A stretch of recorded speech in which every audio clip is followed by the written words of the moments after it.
కడుక్కోవటానికి, పరిశుద్ధపరచడానికి, యేసయ్య యొక్క ప్రత్యక్షతను చూడటానికే దేవుని దాసులు ప్రయాసపడి, ఎందుకంటే నీకు మేలు కలగాలని, నీ కుటుంబం దీవించబడాలని, నీ బిడ్డలు దీవించబడాలని, నీతో ఉన్న వారి సంఘము దీవించబడాలని దేవుని సేవకుల ఆశ, ఆలోచన, ఆర్భాటము. ప్రియర, ఇది అర్థం చేసుకున్న వాళ్ళు ధన్యులుగా మార్చబడుదురుగాక. ప్రియర, ఇక్కడ రాత్రి గమనించినట్లే ఎంతకి నువ్వెవరు అని అడగగలిగితే పరిశుద్ధ గ్రంథమైన బైబిల్లోకి వెళ్దాం.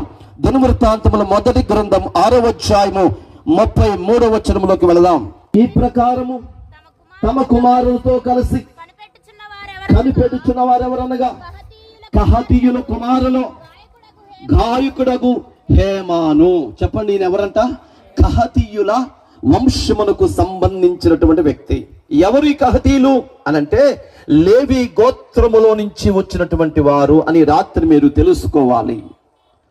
12 గోత్రాల గురించి మనం కడుక్కోవటానికి, పరిశుద్ధపరచడానికి, యేసయ్య యొక్క ప్రత్యక్షతను చూడటానికే దేవుని దాసులు ప్రయాసపడి, ఎందుకంటే నీకు మేలు కలగాలని, నీ కుటుంబం దీవించబడాలని, నీ బిడ్డలు దీవించబడాలని, నీతో ఉన్న వారి సంఘము దీవించబడాలని దేవుని సేవకుల ఆశ, ఆలోచన, ఆర్భాటము. ప్రియర, ఇది అర్థం చేసుకున్న వాళ్ళు ధన్యులుగా మార్చబడుదురుగాక.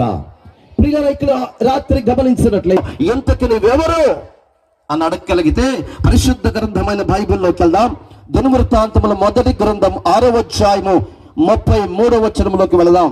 ఈ ప్రకారము తమ కుమారులతో కలిసి కనిపెట్టుచున్న వారెవరనగా కహాతీయుల కుమారులు గాయకుడగు హేమాను. చెప్పండి, ఈయన ఎవరంట?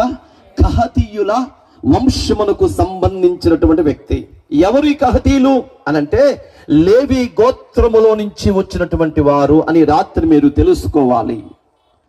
12 గోత్రాల గురించి మనం